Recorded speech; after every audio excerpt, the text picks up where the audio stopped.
o Walt Disney ser muito famoso, a gente viu que ele não é um criador da animação em si, né? A gente, na verdade, viu que o conceito de animação surgiu muito antes, nas pinturas rupestres, por exemplo, que a gente foi tentar representar o movimento, através das pinturas, na verdade. E aí, com o passar do tempo, as tecnologias foram melhorando, a gente foi aprimorando a técnica e tudo mais, como, por exemplo, a galera lá do Egito, que faziam desenhos nas paredes, nos pilares, de modo que quando você ia caminhando, você via a deusa lá se movendo. Aí você tinha lá também os brinquedos ópticos e tudo mais, né? Até que chegou ao ponto que a gente começou a mexer na computação gráfica, no 3D. Mas onde é que entra o Walt Disney? O Walt Disney ele entra como o pioneiro na questão de criação de animações mais bem elaboradas, tipo, como, por exemplo, a Branca de Neve. Foi uma revolução na época, tudo mais. Mas os primeiros foram aquele cara com aquele dinossauro, né? E por aí mais. Aí a gente tem os 12 conceitos, as 12 leis da animação. Deixa eu até abrir aqui, para poder a gente dar uma olhada junto. Vou compartilhar a tela também com vocês.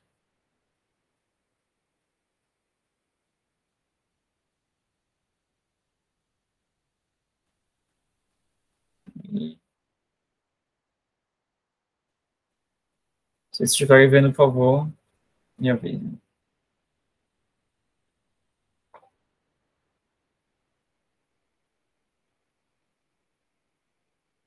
Sim, agora sim. Vou passar aqui por cima rápido, né? Porque a gente já viu isso, então é só uma recapitulação. Nós temos as 12 leis, que são influenciadas, no caso de jogos, por 4 elementos que são a câmera, o feeling, o game design e o input set, né? A câmera, como o nome já diz, é a câmera do jogo. Se é, por exemplo, se é um jogo em primeira pessoa, você não precisa, por exemplo, animar os pés, embora tenha jogos que você acabe animando. Se o jogo é em top-down, você foca mais nos membros superiores. Se for em terceira pessoa, você tipo, foca mais nos movimentos de costas e tudo mais, e por aí vai, mostrando aqui a câmera, assim como no cinema, tá intimamente ligado a como você deve animar algo, né? Segundo ponto é o estilo e gênero. Por exemplo, você não pode fazer... Ficaria muito estranho se você fizesse uma animação muito realista num desenho cartunesco, por exemplo, até porque o timing das coisas é completamente diferente. Do mesmo modo, seria um pouco estranho se você pegasse um filme muito realista e você fizesse uma animação muito cartunesca, a não ser que essa seja a proposta, né? Mas, tipo, originalmente. Do mesmo modo, o estilo, o gênero, aliás, por exemplo, você pega um filme de terror e você faz um personagem andar de maneira cartunesca. Pode ficar um pouco, tirar um pouco a tensão do momento, né? Segundo ponto, no caso aqui mais aplicado para jogos, é o game design. Desculpa. É o game design, que é basicamente entender o porquê que cada elemento precisa ser daquela maneira. Por exemplo, nós temos aqui no nosso engenheiro de Dead Space, ele sendo carregado aqui, e é por isso que o animador precisava animar as coisas dessa forma. Por exemplo, um outro exemplo muito bom é a movimentação. A gente trabalha com pelo menos 4 níveis de movimentação: frente, trás, esquerda e direita. E se o game design diz para você que essas animações precisam ser intercaladas, ou seja, elas precisam transitar entre elas, o time da sua animação precisa ser compartilhado. Novamente, só mostrando que o game design influencia em como a sua animação tem que ser feita. Por fim, o input set. Se um golpe fraco, por exemplo, ou um golpe forte, por exemplo. Se for um golpe fraco, ele tende a sair mais rápido. Se for um golpe forte, ele tende a demorar mais para sair. Tudo isso influencia, novamente, em como a sua animação tem que ser feita. Imagina só, uma animação com antecipação muito lenta, o cara com o machado ele puxa, com muito tempo demorado, e depois executa. Esse tempo que ele está lá antecipando com o machado, deixa ele muito vulnerável. Então, isso influencia tanto no game design quanto no input set do jogo. Então, novamente, isso também influencia. Mas falando de animação em si, a gente estava vendo lá, né? Nós temos os 12 princípios, que foi a galera que o Wally Johnson e o Frank Thomas, aliás, que juntaram a ideia, os conceitos que o Walt Disney criou, né? E aí foi distribuído entre as 12 leis. A gente tem o squash and stretch, que é basicamente esticar e comprimir. Movimentos quando encostam no chão, tem muito impacto, eles esmagam. Quando está muito rápido, eles esticam. Esse é um bom exemplo e tal. Nós temos antecipação, que está praticamente em tudo, que é quando você vai fazer um movimento, você vai dar um soco, você puxa o braço e depois você executa o golpe. A gente divide a antecipação em dois níveis de antecipação, que é a avançada e recuada. O avançado, aqui no exemplo, você não traz o braço para trás e depois golpeia, você já vai com o braço para frente. Outras partes do corpo que vão fazer essa antecipação. Por exemplo, vou dar um soco assim, o meu peito que fez a antecipação e depois o meu braço. E aí nós temos aqui a antecipação recuada, que basicamente você realmente puxa o braço para trás e depois você executa. Uma maneira muito interessante de falar de antecipação avançada é quando você vai levantar uma mão, por exemplo. Às vezes, você está aqui, quando você vai levantar a mão, você dá uma leve mexida na mão antes de levantar.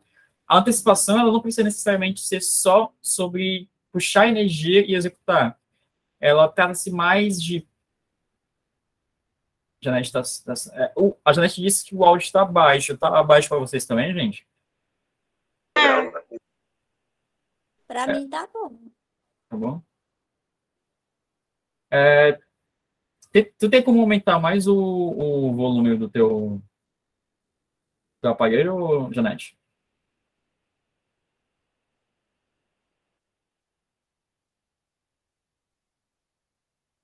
Então ela não responde. Está no último. É que se eu aumentar aqui, vai estourar para as pessoas que tá ok. Mas essa aula vai estar sendo gravada, qualquer coisa, a gente te passa ela direitinho, beleza? Mas a gente baixa. Ah, bem pensado, bem pensado. Deixa eu ver se eu consigo configurar aqui. Sound settings.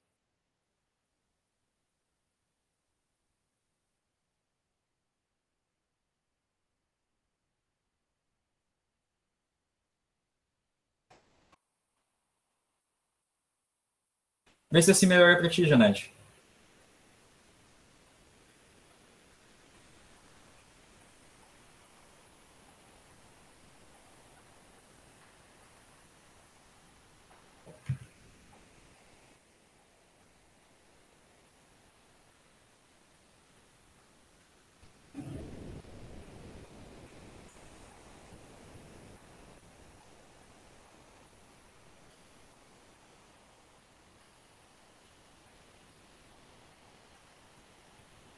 Tá.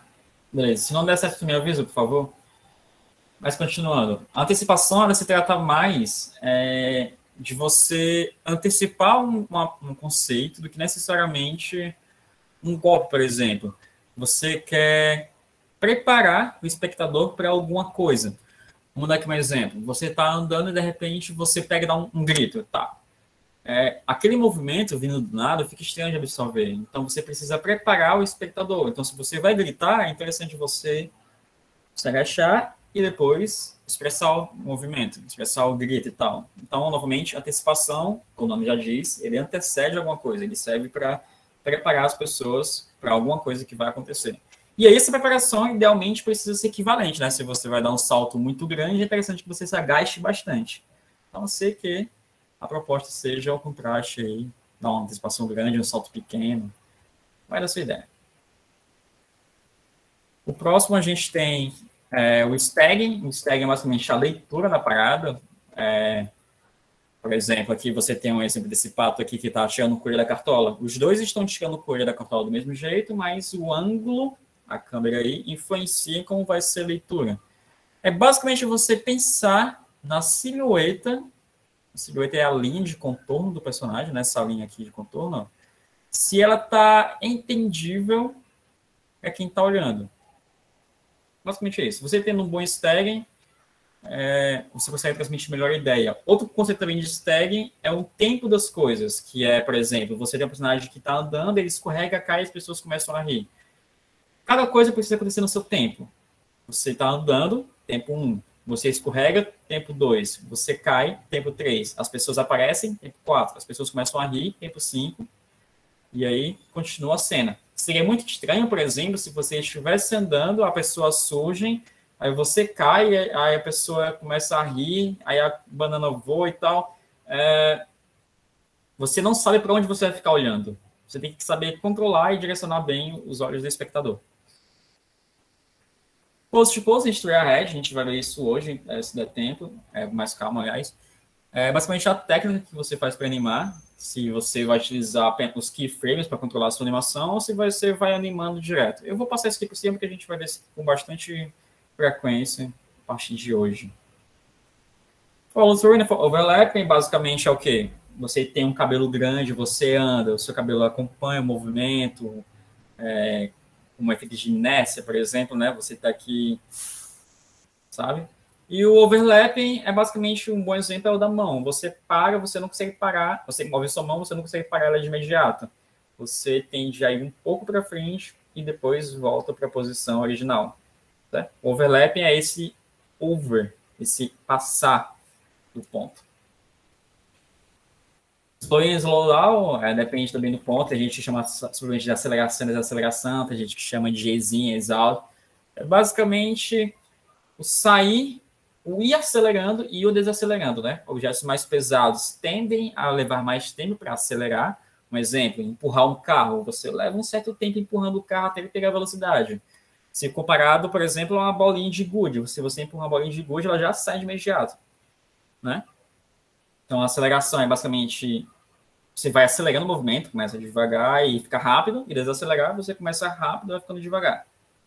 Beleza? Novamente, elementos pesados tendem a demorar mais a transição de aceleração e desaceleração, e objetos leves tendem a ser mais rápidos nessa transição. Arcos, basicamente, é a forma como você faz as coisas, porque tipo, todo movimento que você faz tem um arco. Se você olhar aqui para minha mão, por exemplo, eu vou mover o meu braço, ó, já tem um arco aqui, ó. Dá para ver esse arco no meu pulso? Tudo que você faz tende a ter arcos. Podem não ser arcos circulares perfeitos, podem ser ovalados, podem ser em formas de S até, mas tudo tende a ser feito em arcos. Quanto mais arcos, mais orgânico. Quanto menos arcos, mais inorgânico, mais robótico. Secondary action é basicamente aquilo que soma na ideia que você está querendo transmitir. Como assim? Você está querendo bater numa porta, por exemplo. Se você bater na porta...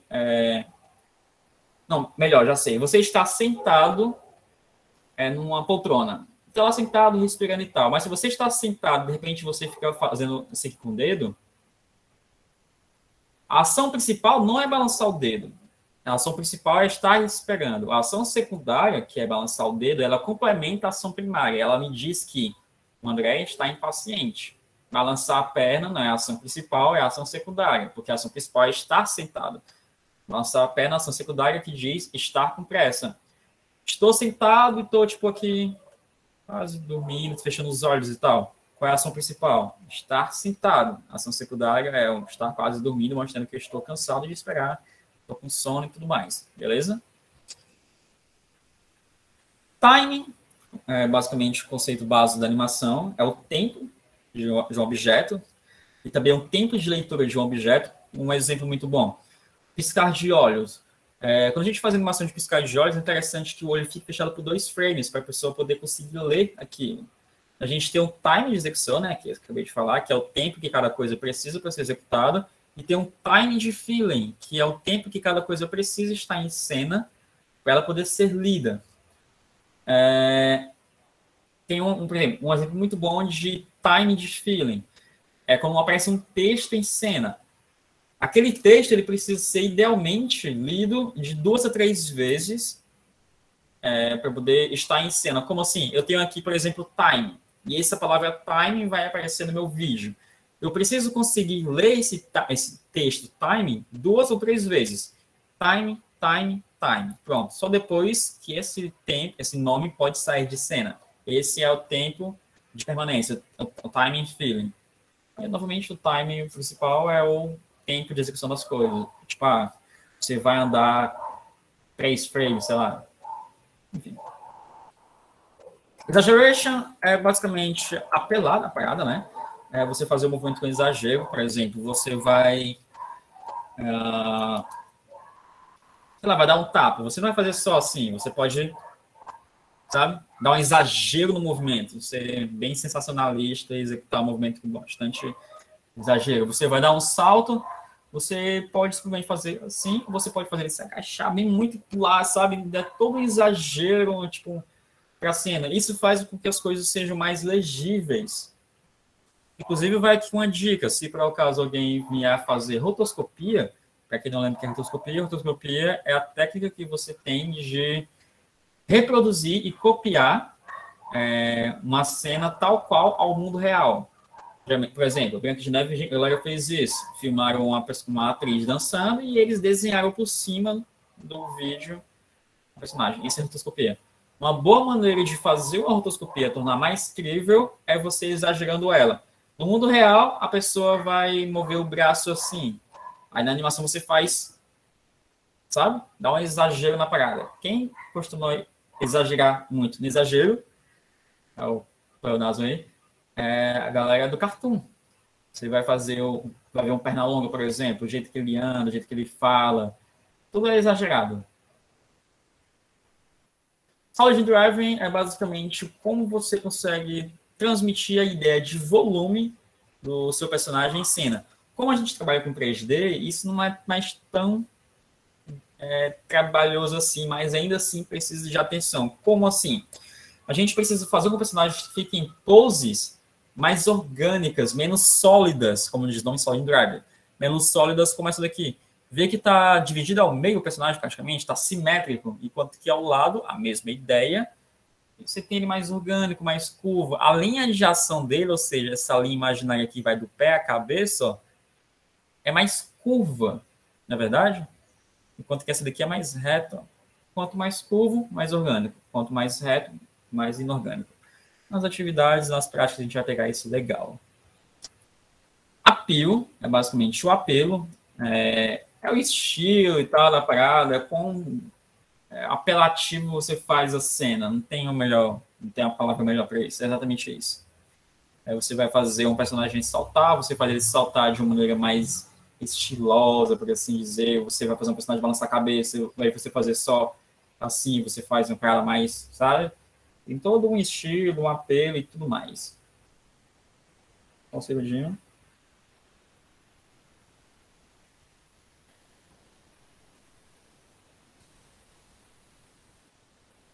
Tem uns extras aqui, né? Que com o tempo a gente vai passando, vai aprendendo mais coisas.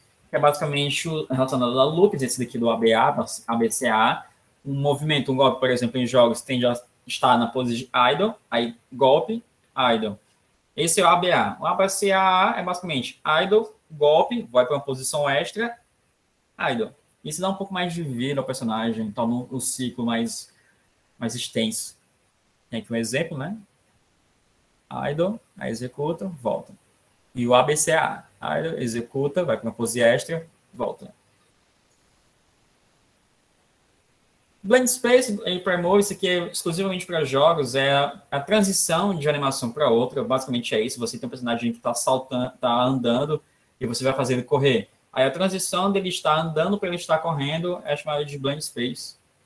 Beleza? Force vs Direction é basicamente conceito físico da parada. Se você vai aplicar uma força, ela tem que ser aplicada inversamente a uma direção. Esse cara levantando esse peso aqui, por exemplo, ele está tentando aplicar a força para cima, mas a gravidade, aliás, está puxando o objeto para baixo, mas ele está tentando aplicar a força para cima. Do mesmo modo aqui, o rapaz está tentando aplicar a força para um lado, mas a gravidade que ele mesmo causou correndo faz ele ser puxado para o outro lado. Então, você vai empurrar a parede, você empurra de um jeito, mas se o corpo errar de outro. É força versus direção. Geralmente são inversas. O smear é basicamente o efeito de distorção da cena. Você quer preencher um espaço entre dois sem montar muitos frames, você coloca um efeito de borrão. Um efeito muito normal, muito fácil de se ver desse smear é você balançar a mão na sua frente. Você vai ver um efeito borrado. Inclusive, em português é chamado assim, efeito de borrão. Aqui a gente tem um exemplo, ó. Ele ocupa dois quadros, dois espaços muito rápido, Inclusive, o SMI ele é feito apenas para situações que movimento muito rápido, fazendo esse preenchimento aqui. Beleza? Overshoot, no caso mais exclusivo para jogos, é quando você faz um overlap mais exagerado, você está aqui, você vai executar um soco, ao invés dele só ter que voltar, você faz ele ir bastante. Esse único frame que ele está muito exagerado lá com o overshoot faz com que o movimento seja mais legível, você consiga ter um entendimento mais preciso do que está acontecendo em cena. Moving Hold é basicamente um filho do time, que é basicamente você determinar o quanto que um personagem fica parado em cena para poder aquele elemento ser entendível. Por exemplo, personagem, você fala alguma coisa para um personagem, o personagem fica sem entender. Aí ele fica... Aí mexe depois. Esse tempo que ele ficou parado pensando é chamado de Moving Hold, que é estar segurando o personagem para transmitir alguma coisa. Main Key é basicamente você está fazendo animação, são os keyframes necessários para poder transmitir o que você está querendo em cena. Por exemplo, você vai fazer um personagem levantar de uma cadeira. Main Key principal está sentado numa cadeira. Main Key secundário, outro Main Key, ele está se preparando para sair da cadeira. E o outro Main Key é ele está em pé. Ou seja, com esses 3 quadros, você consegue dizer que o personagem estava sentado e ele se levantou. Basicamente é isso. O Main Key são as poses mínimas necessárias para transmitir uma ideia. Hit Stop, basicamente só para jogo também, é quando você dá uma pausa num contato de cena, um soco, por exemplo, para que o jogador entenda o que está acontecendo. Porque como é tudo muito rápido, se ele tiver esse hit stop, ele consegue sentir o que está acontecendo, né? Tem mais um aqui que eu não coloquei, que eu chamo de propagação, que é basicamente quando você faz qualquer movimento, por exemplo, balançar uma mão, a sua mão está mexendo, mas o seu cotovelo também mexe um pouco. Aí depois o seu cotovelo mexeu um pouco, o seu ombro também mexe um pouco, o seu peito mexe um pouco, a barriga mexe um pouco, até mesmo o seu pé mexe um pouco, ainda que muito sutilmente, mas mexe. Propagação é isso. Você tem um movimento principal que ele vai se propagando para o resto do corpo.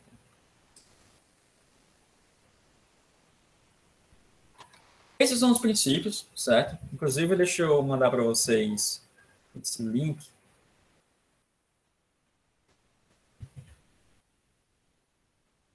Eu vou deixar aqui, vou mandar para vocês depois via WhatsApp. Na bonitinha, para a gente não perder tanto tempo. Certo. Vamos agora falar da ferramenta que nós iremos trabalhar, o Maya. Deixa eu compartilhar aqui a tela.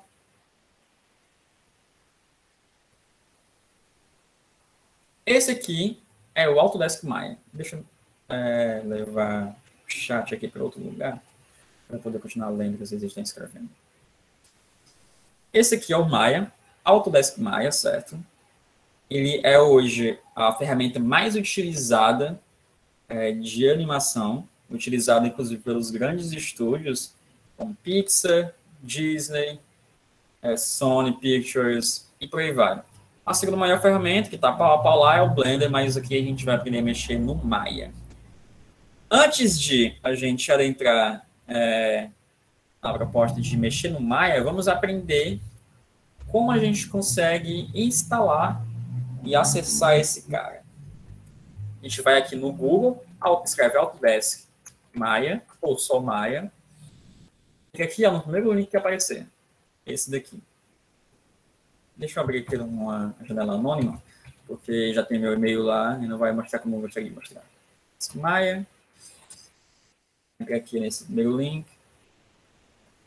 Já na sua cara, você tem bem aqui, ó, fazer o download da versão gratuita de avaliação. Essa é a versão que você vai clicar. Você vem aqui, clica nesse carinha. E se a sua internet permitir, vai baixar um carinha. Pronto, vem para essa parte aqui. Aí o que é que você vai fazer aqui? Você está na avaliação gratuita, e aí você vai dizer, você vai utilizar esse software para empresa, produtos, visualizador de arquivos, certo? Você vai selecionar qual o seu tipo.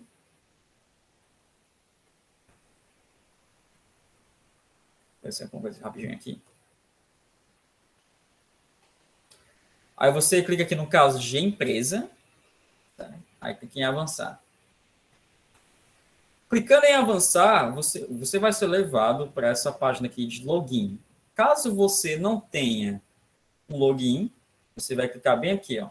Novo na Autodesk, cria uma conta. Você clica nela e aí você pega e preenche. Você coloca o seu nome, o seu e-mail, confirma o seu e-mail e coloca sua senha. Vamos testar com o e-mail de alguém aí, porque como eu já tenho cadastro, não vai dar muito certo. Me diz um e-mail qualquer de vocês aí. Se sentiam confortável, obviamente. Se quiser contato, net. Tu pode escrever aqui? Cotilde, tu tem um login, Cotilde, nessa conta aqui da Autodesk? Não. Pronto, me manda um e-mail. Autodesk não. Tenho não. Vou poder mostrar para você como é que faz aqui. Escreve aqui no chat, por favor. Ou manda no Mas se WhatsApp. quiser meu e-mail, eu passo. Tu pode me mandar a Cotilde do teu e-mail, por favor? Vou mostrar para o pessoal aqui em tempo real.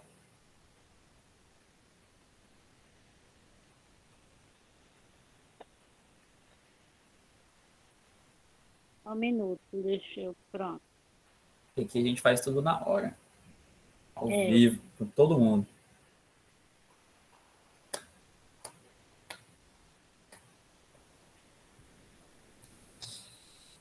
Enquanto isso, vocês gostam de Luísa Sonza? Eu tô viciado numa música que toca no Instagram direto, do cachorro. Enviei, André. Viu? Perfeito.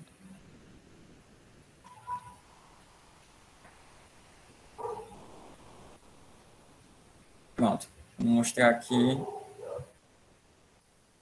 Vamos botar aqui Cotilde, nome dela, sobrenome, acho. Cia. E-mail é esse contato, acho Cia. A gente pega e esse e-mail já existe na conta da Cia, Cotilde. Tu tem um outro e-mail aí? É Hotmail, serve? Serve. Então vai lá. Serve tudo.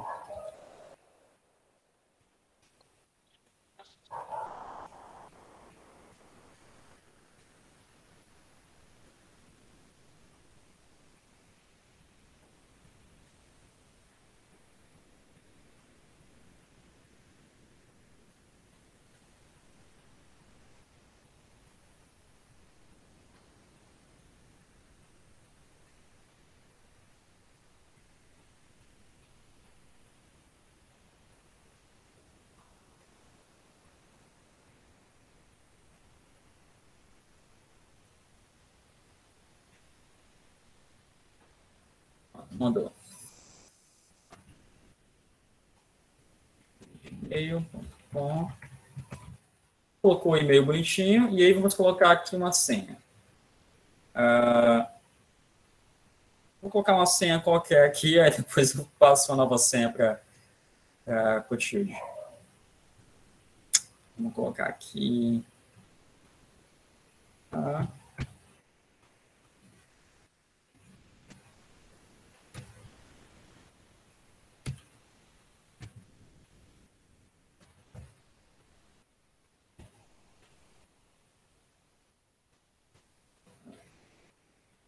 Esse. Deixa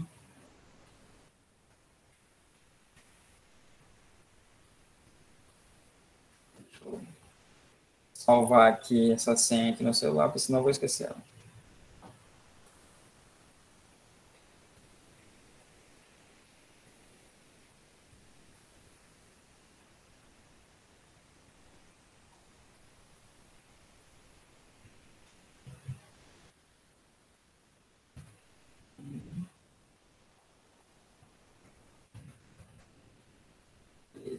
Aí você clica aqui, ó. Eu concordo com os Autodesk termos de uso e aceito a declaração de privacidade. Você clicou aqui, você vai criar conta.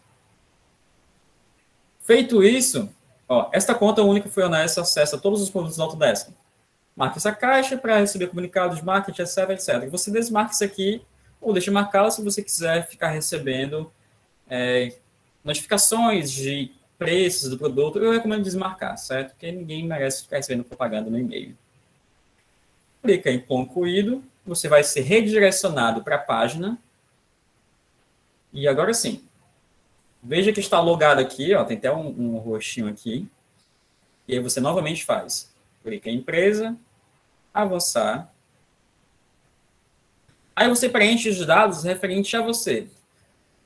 O objetivo da versão de avaliação é: tenho uma assinatura e quero experimentar produtos relacionados da coleção. Estou avaliando esse produto para a minha equipe. Já usei o software e quero experimentar novos recursos. Quero experimentar esse produto pela primeira vez. Nenhum dos acima. Nós iremos experimentar esse produto pela primeira vez. Então, a gente clica aqui nesta opção. Campo da indústria. Aí aqui, meu irmão, tem muita coisa mais que a gente vai colocar. A gente tem aqui serviços de arquitetura, construção, público de telecomunicações, manufatura, produtos de consumo. Tem um bocado de coisa aqui. Mas o que a gente vai clicar fica ao seu critério, jogos ou cinema e TV. Eu irei clicar aqui em cinema e TV, que é a animação mais generalizada. Campo de função. Aí aqui a gente vai ter o quê? Animação em 3D, arquiteto de paisagem, gerente de AutoCAD, artista, VFX. Isso aqui é interessante, que é tudo que você consegue fazer na ferramenta. Mas no nosso caso é o primeiro aqui, ó, animação 3D. Depois a gente clica no nosso nível de trabalho. Nós temos aqui nível de vice-presidência, gerente, diretor, dono da empresa, empreendedor, nível executivo, não gerente. A gente vai clicar em não gerente. Clica em avançar. E aí a gente vai preencher esses dados aqui. Primeiro preencher as outras coisas. A gente pode colocar aqui, inclusive, EPADA. Aí dizer aqui que a EPADA aqui é no Brasil, né? Qual é o estado da EPADA? Ceará. O código postal. Você coloca o da sua casa mesmo. Vou colocar aqui o da minha casa. E o telefone de contato. Você pode colocar o seu telefone aqui. Vou colocar o meu também aqui. Dizer se é móvel, é fixo ou não, né? No caso é móvel. Clique em avançar. Clicou em avançar, você tem aqui a opção, ó, faça o download. Você vem aqui, ó, só que antes de você clicar aqui em instalar, você tem bem aqui a opção de dizer qual é o seu sistema operacional, se é Windows, se é Mac ou se é Linux. No nosso caso, no meu caso pelo menos, é Windows. Qual a versão que nós iremos instalar? Temos aqui a 2023, que é a única que é permitido para a gente. E qual é o idioma? Inglês. Eu, praticamente, não consigo entender mandarim e coreano, então vai em inglês mesmo. E aí, ó, a gente pode clicar no botão de install. Eu recomendo fortemente que, em vez de clicar nesse botão de install de uma vez, a gente vem aqui nessa setinha e clique, ó, em download. Clicando em download, ele começa a iniciar, a baixar o software diretamente no seu computador, certo? Porque tende a ter menos problemas e erros de configuração quando você faz esse método. Você terminou de baixar o arquivo? Beleza, vamos aqui mostrar o que acontece, que nem na Maria Braga. Peraí, cadê? Terminou de baixar o arquivo, ele fica mais ou menos assim, ó.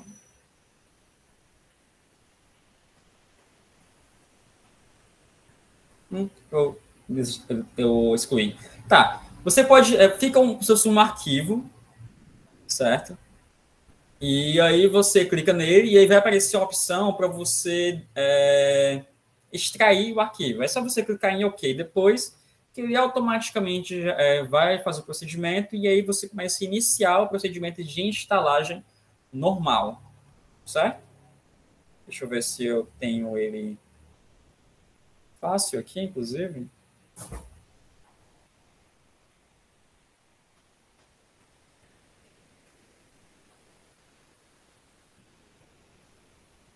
Que é o tipo de coisa que depois que a gente instala, a gente tende a apagar.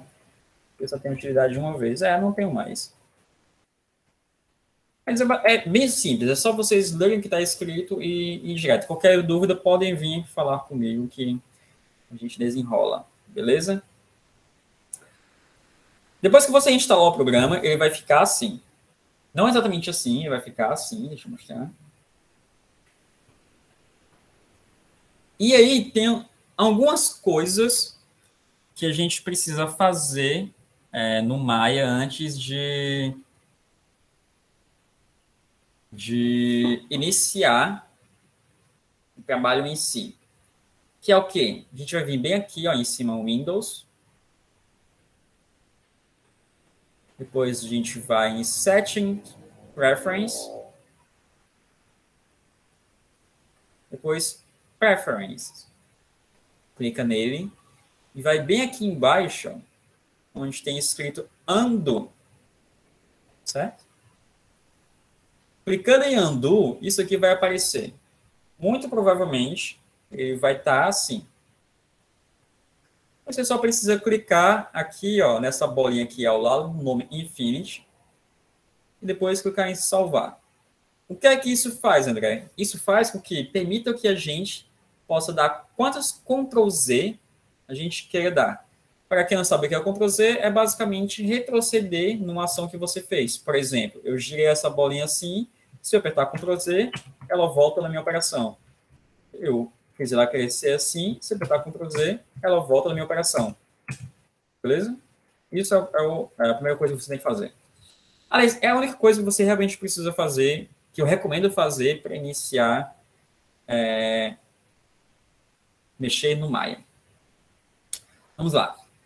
Novamente, esse aqui é o Maya, certo? O que é que eu consigo fazer no Maya, André? Eu consigo fazer modelos 3D, certo? Para quem não sabe o que é modelo 3D é isso aqui.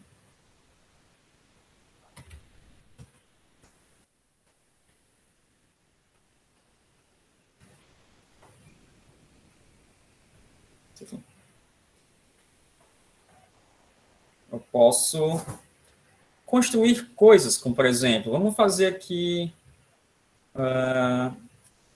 um jarro, né? Aqui. Não se preocupe, eu vou explicar isso aqui com calma, como é que faz cada coisa dessa. Mostrando o que a gente pode fazer aqui com essa ferramenta.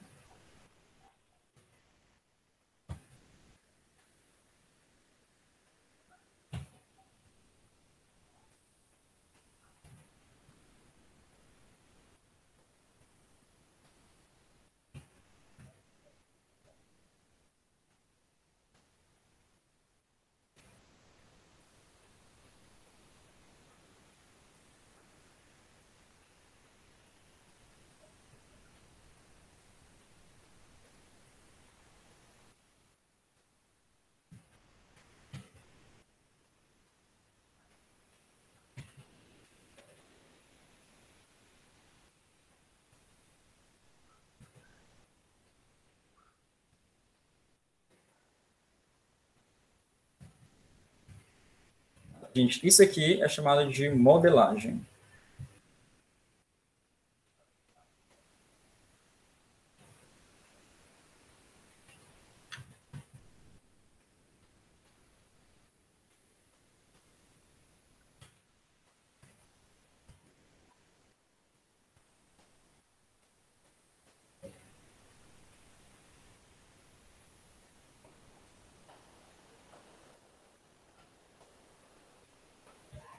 Só com alguns cliques a gente consegue fazer facilmente um vaso. Um vaso bem feio, diga-se de passagem, mas é um vaso. Funciona. E serve para o propósito dele. Bem?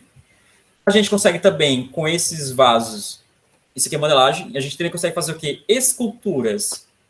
Qual a diferença de modelagem para escultura? Modelagem, você mexe com questões poligonais. Escultura, você mexe com um objeto para esculpir em si. Por exemplo, nós temos essa esfera aqui. Se a gente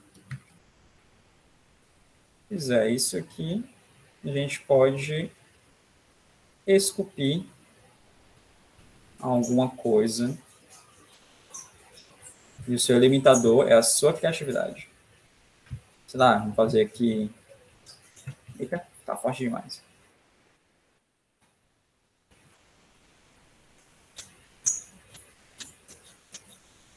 Olha só, isso aqui é esculpir. É você meio que brincar como se fosse uma massinha. Tá?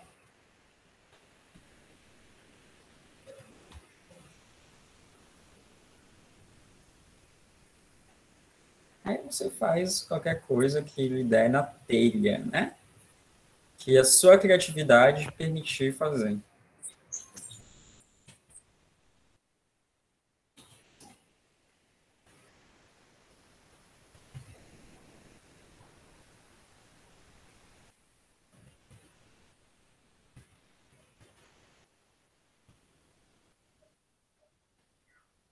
Não sei o que é isso. Uma arte. E a gente também tem possibilidade de fazer VFX, ou seja, criar efeitos, fazer efeitos de fogo. A gente pode fazer aqui também render, que é tornar a imagem 3D em 2D. A gente pode fazer motion graphic, que também nós iremos aprender a fazer, que é fazer nomes se mexer, caixinhas se mexer. A gente pode fazer rigging, que é uma outra função também que a gente trabalha, que é basicamente construir o esqueleto que permite animação, e a gente pode fazer a nossa boa e famigerada animação, que é o que nós iremos aprender aqui neste curso. Vamos por partes. Novamente, este é o Maya, e aqui em cima a gente tem o menu principal. Nós temos aqui File, Edit, Create, Select, Modify, Display, Windows, Mesh, Edit Mesh. Pronto, até o Windows. A partir desse ponto aqui do Mesh em diante, é influenciado por este carinha aqui. Como assim influenciado por esse carinha aqui, André? Aqui nós temos Mesh, que é um Mesh. Um Mesh é uma malha. Isso aqui é um Mesh, é uma malha 3D, é um Mesh, certo? Nós temos aqui Edit Mesh, Mesh Tools, que são as ferramentas para poder mexer naquela coisa. O Maya ele tem uma coisa muito legal, que ele é tudo muito claro no que ele, na organização dele. Como assim? Eu tenho aqui essa esfera. André, eu quero fazer um corte nessa esfera. Onde é que eu posso achar isso? Onde é que eu posso achar as ferramentas de edição de malha? Edição de Mesh? Mesh Tools. São as ferramentas de Mesh. Eu quero fazer um corte? Aqui, ó. Pronto. Cortado.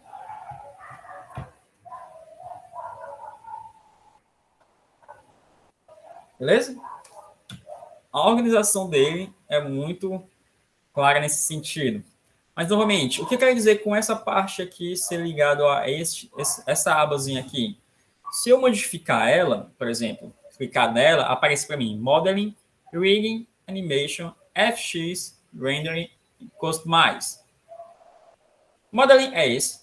Rigging é basicamente para você criar o esqueleto que permite a movimentação da animação. Isso aqui já é a parte mais matemática, nós não iremos aprender a fazer isso, mas caso você tenha curiosidade, fale comigo no privado que eu passo alguns conceitos e alguns vídeos tutoriais, por que não? Nós temos aqui a aba de Animation, que é a que nós iremos usar. Olha só como já modificou. Enquanto que em Modeling, aqui era Mesh, em Animation, virou Key. E tem todas as configurações relacionadas à animação aqui. Nós temos aqui também FX, que já é para mexer com flor e tal. Fazer uma demonstração divertida aqui.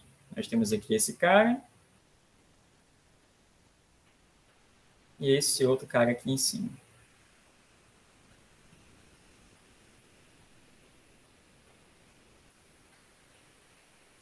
A gente pode fazer, ó, olha só.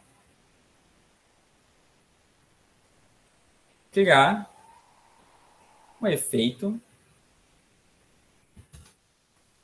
tecido. Olha só que legal.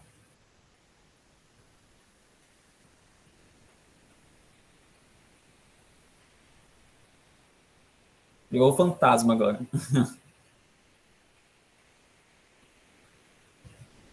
E esse tipo de coisa aqui a gente tem que costumar mexer.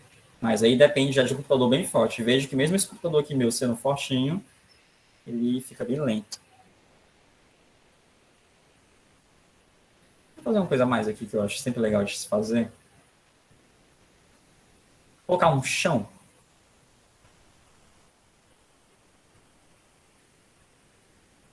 Vamos dar um play. Isso aqui é uma simulação de física, simulação de efeito, um FX. No caso, simulação de um tecido. Olha só o tecido batendo no chão.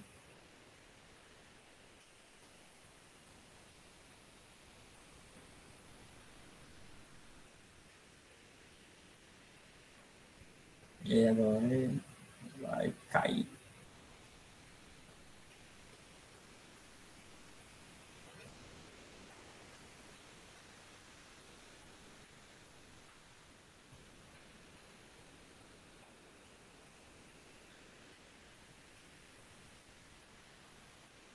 Legal, né? Isso é simulação de FX. Mais novamente, que a gente tem de rendering, que basicamente é você renderizar uma cena, como assim? Eu tenho aqui essa esfera aqui, e aí eu renderizo a cena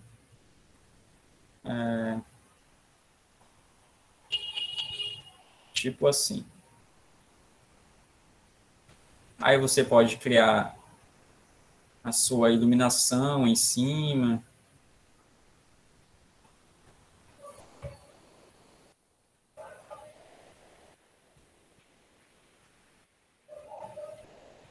Esse aqui é os elementos as lanternas, né, por assim dizer. A gente pode fazer uns efeitos legais aqui.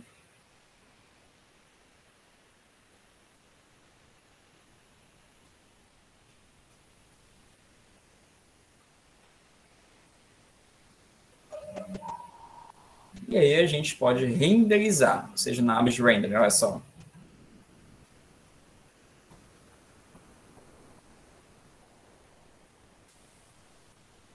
Legal, né? E nós temos aqui, por fim, o Customize, que é basicamente você configurar como você quer esse carinha aqui de cima, na maneira como você quiser. Eu recomendo fortemente que vocês mexam em todos esses elementos aqui de cima, sem nenhum medo. Caraca, André, fiz alguma coisa que deu errado. Dá um Ctrl Z. Se não voltou, eu vou ensinar para vocês uma maneira de retroceder as coisas. Quando você instala o Maya, automaticamente na sua parte de documentos do computador, é criada uma pasta chamada Maya também. Isso aqui são as configurações da ferramenta. É só você clicar, caso você queira retroceder para como ele veio de fábrica, é só você clicar nessa pasta e deletar ela. Você fecha o Maya, deleta essa pasta e depois você abre o Maya novamente. Outra pasta igual a essa vai ser criada automaticamente e o seu Maya vai estar exatamente como você pegou ali no começo, zerado. Então, novamente, não tenho nenhum medo de bagunçar. Vamos voltar aqui para a nossa parte de modelagem mesmo, para a gente pegar uns conceitos básicos. Aí aqui, logo abaixo, ó, nós temos alguns elementos. Nós temos esse carinha aqui, que é o criar nova cena. E também pode ser... Tudo isso aqui, ó, é importante dizer logo isso, todos esses elementos que estão aqui embaixo, eles podem ser encontrados aqui em cima. Por exemplo, vamos colocar aqui na aba de rigging, clicar nessa aba de rigging aqui, e bem aqui, ó, esse carinha aqui. É a mesma coisa que se eu viesse em skeleton, na aba de rigging, ring, né? Skeleton, e clicar só em Create Joints. Então, novamente, isso aqui em cima é apenas um facilitador de clicar de botões, certo? Recomendo não utilizar eles aqui no começo, focar mais em utilizar em cima. Assim, o aprendizado de vocês se torna mais denso. Mas vamos lá. Nós temos aqui abrir pastas, que pode ser encontrado em File, Open Scene. Esse botão de sketch aqui para salvar, também pode ser File, Save Scene ou Save Scene As. A diferença é que você pode, o Save Scene As, você pode escolher como você quer salvar a sua cena, quer salvar como MB, NA, isso a gente vai ver com mais calma depois. E aí nós temos vários outros botõezinhos aqui, ó, que esses caras aqui, o que é que eles fazem? Vamos clicar uma bolinha aqui. Cada elemento desse daqui, vamos para esses três primeiros aqui. Cada elemento desse daqui é uma maneira como você seleciona uma dessas configurações. Por exemplo, se eu clicar nesse cara aqui, eu passo já a controlar os vértices, que é a mesma coisa de que com o botão de direito, segurando o botão de direito, mover o mouse para a esquerda, soltar o botão de direita em cima do nome vértice. É a mesma coisa. E ao lado, isso aqui já é mais para não importa para a gente agora. Mais para elementos livres. Não clique nesse daqui. Tipo, clique, mas não tem importância para a gente, na verdade, o que a gente vai fazer. É mais para coisa de simulação.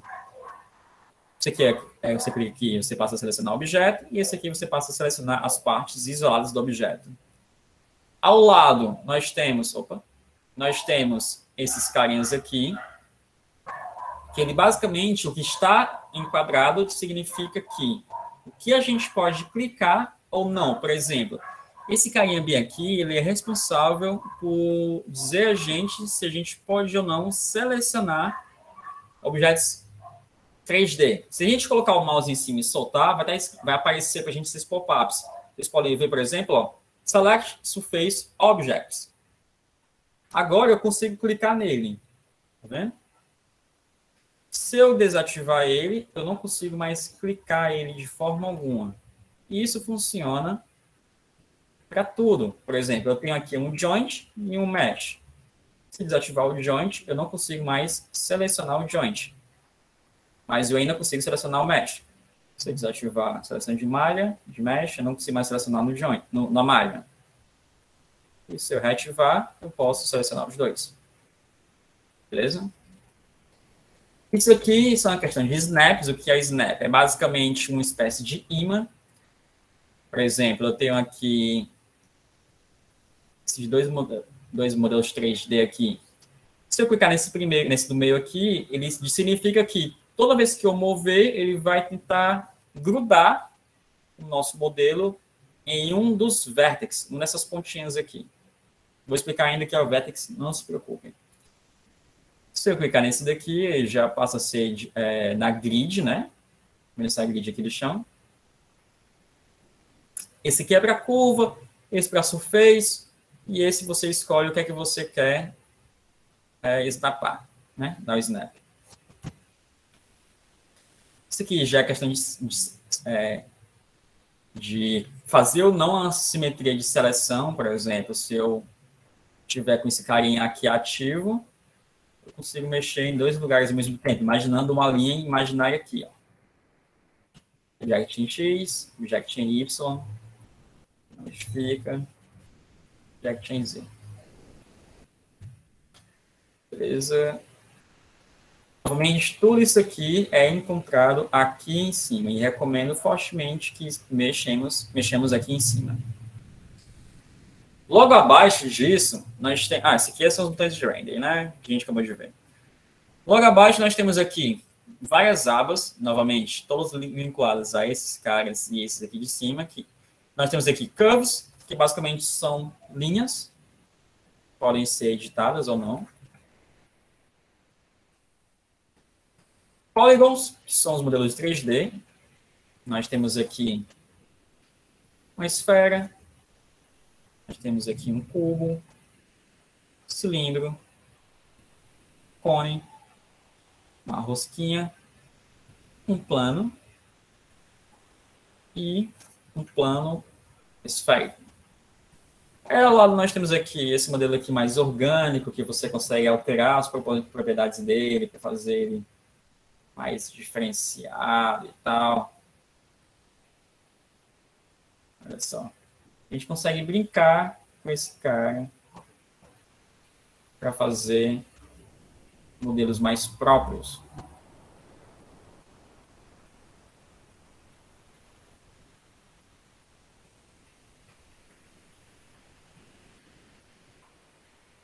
Legal, né?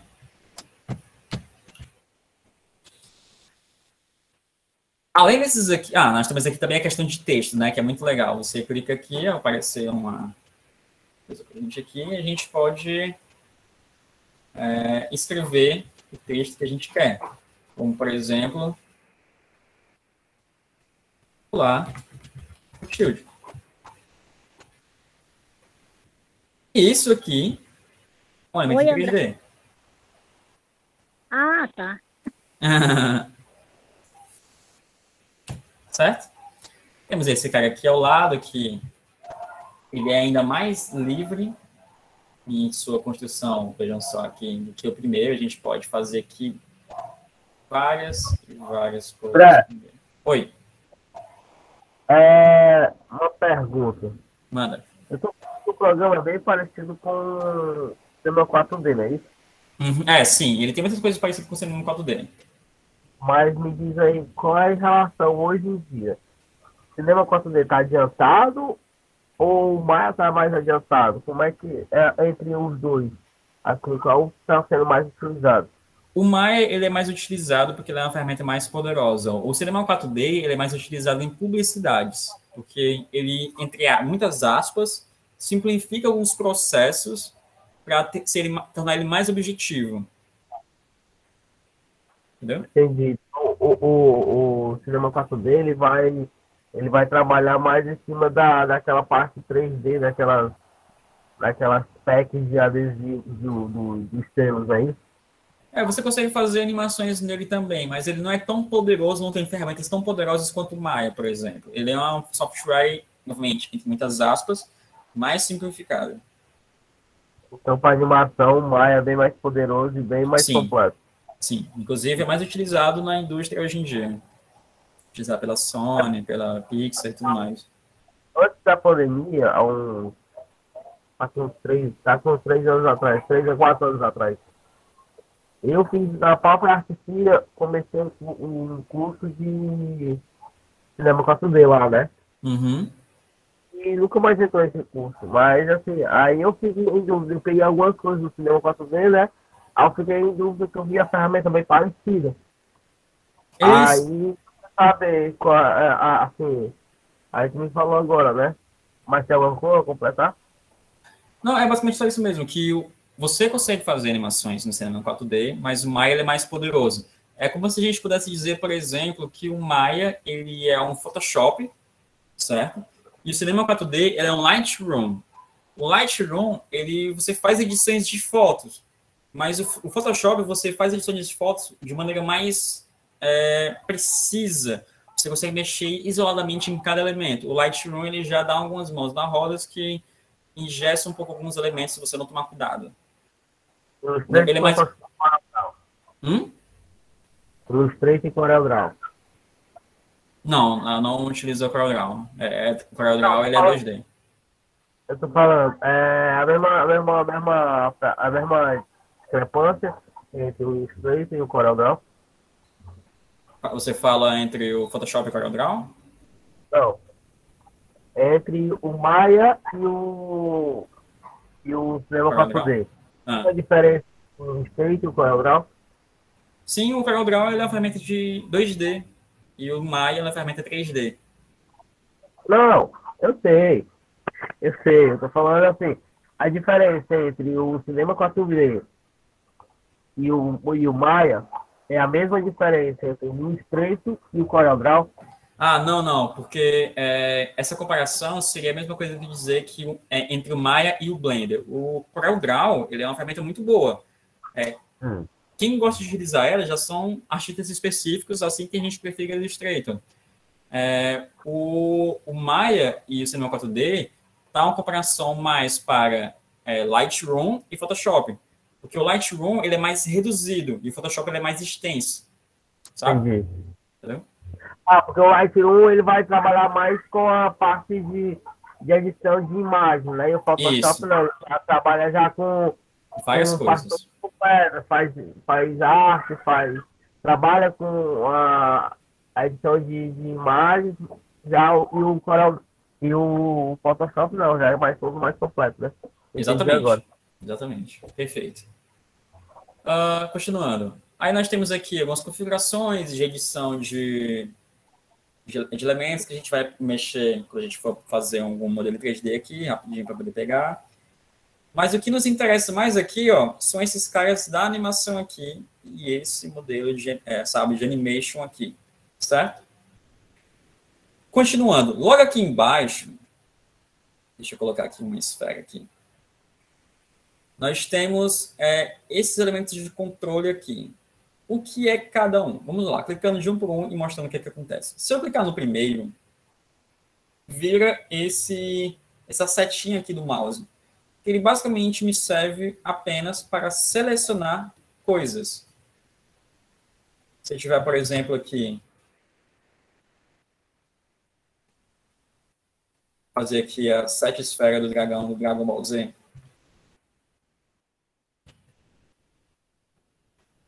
Pronto, 7 esferas do Dragon Ball Z aqui.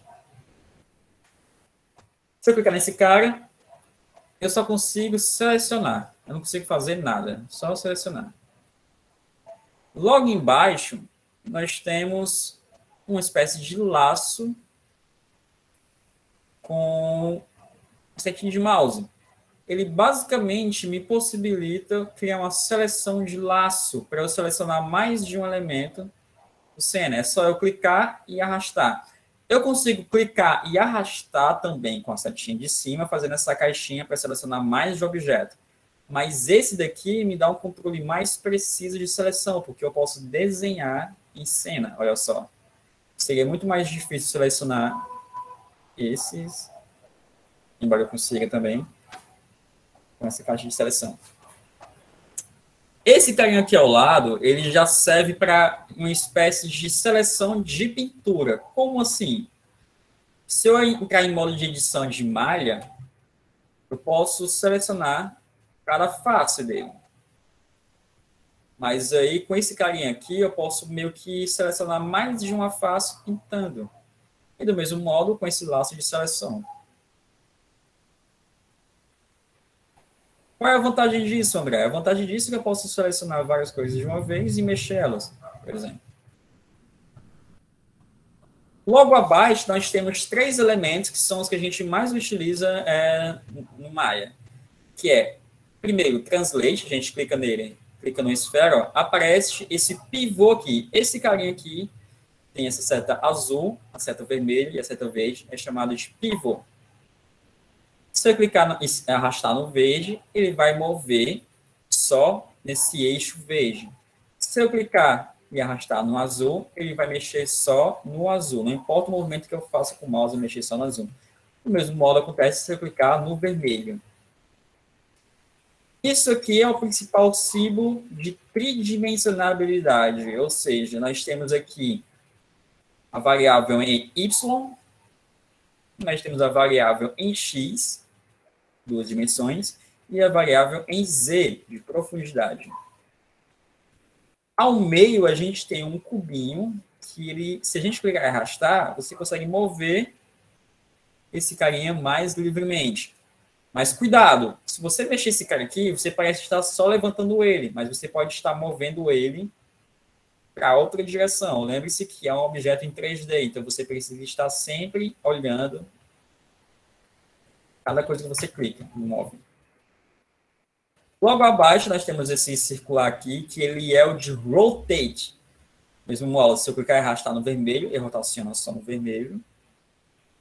Eu estou apertando Ctrl Z, viu? Para voltar. Se eu clicar no azul, ele rotaciona no azul, Ctrl Z. Se eu clicar no verdinho, ele rotaciona só no verdinho. Deixa eu colocar um objeto aqui um objeto maior para poder... Esse aqui. O cubinho. Olha só. Vermelho. Azul. Verde. Vocês conseguem ver essas esferas oceano ao redor? Isso aqui me permite uma rotação com base em câmera. Se eu clicar e arrastar nele, ele vai girar com base na minha câmera, ou seja, no ângulo que a minha câmera estiver posicionada.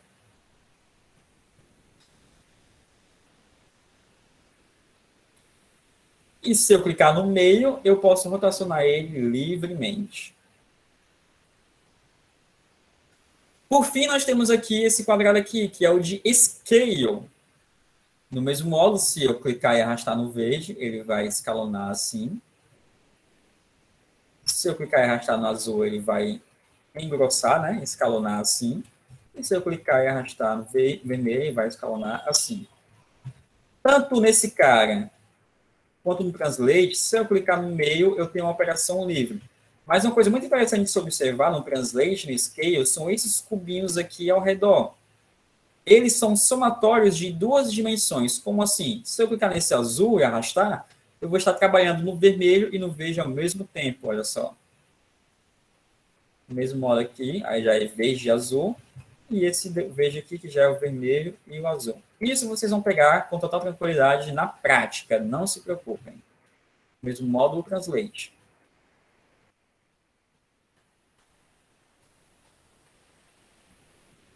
Certo? Para girar a câmera... Professor. Oi? Professor, isso aí agora me lembrou aquele filme da formiga, Uhum. que o prédio deles encolhe, né? Fica Uhum. pequenininho. Aí quando eles botam lá, aí ele se estende. Eu me lembrei dele, com esse Perfeitamente. movimento aí. Inclusive, deixa eu ver se eu tenho aqui alguma coisa legal para mostrar. Como você falou, aí você me lembrou de uma outra coisinha aqui também. Deixa eu ver aqui. Pegar esse daqui.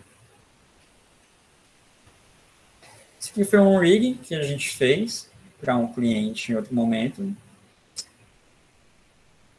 E, olha, a gente pode escalonar ele, ó.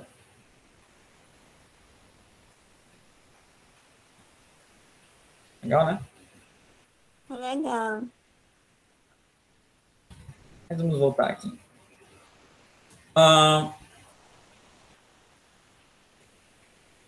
Esses objetos aqui em cena. A gente também consegue selecionar esses caras através de 3 atalhos. W, E, R. W, se você clicar em W, você tem a possibilidade de mexer no Translate. Se você apertar em E, você seleciona o modo de seleção em Rotate. Ou em R, você seleciona o modo de Scale. É assim que eu fico trocando cada objeto no teclado. No começo, eu recomendo vocês clicarem só aqui e, com o tempo, irem testar um atalho. Novamente, se você deixar o mouse em cima, apresenta o que está acontecendo em cena, junto com o atalho aqui, ó, e um vídeo mostrando o que é que isso faz.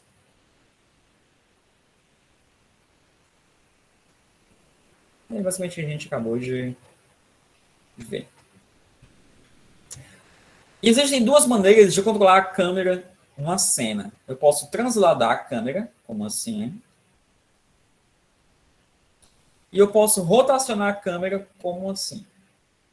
E tem mais uma coisa também que a gente pode fazer, que é dar zoom in ou zoom out.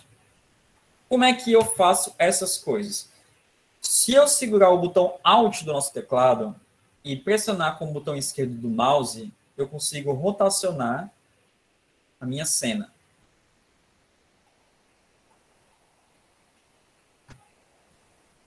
Vocês lembram que o Ctrl Z, ele volta as coisas, né? E o Ctrl Y, ele avança, que nem um Photoshop da vida.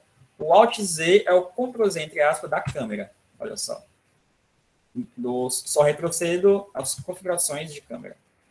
Mas voltando. Se eu segurar o Alt, apertar e segurar o botão do meio, a rodinha do mouse e mover, eu translado a câmera. Eu não estou rotacionando, eu estou mexendo a câmera da esquerda para a direita aqui, por exemplo. E se eu segurar o Alt, clicar com o botão de direito e arrastar, eu dou o zoom in ou zoom out na câmera. Essas são as principais coisas que a gente precisa saber para poder bulinar um objeto em cena. Tem algumas coisas extras, como, por exemplo, se eu apertar a tecla F de foco, ele vai focar naquele objeto. E aí, consequentemente, toda a configuração que eu fizer vai ser por volta desse objeto. eu posso selecionar mais de um objeto, como se eu segurar a tecla Shift do meu mouse, ou do teclado, segurar e apertar outro objeto, veja só, o anterior ficou branco e esse ficou verde. Isso significa que os dois estão selecionados agora. E se eu apertar F, ele vai dar um foco nos dois.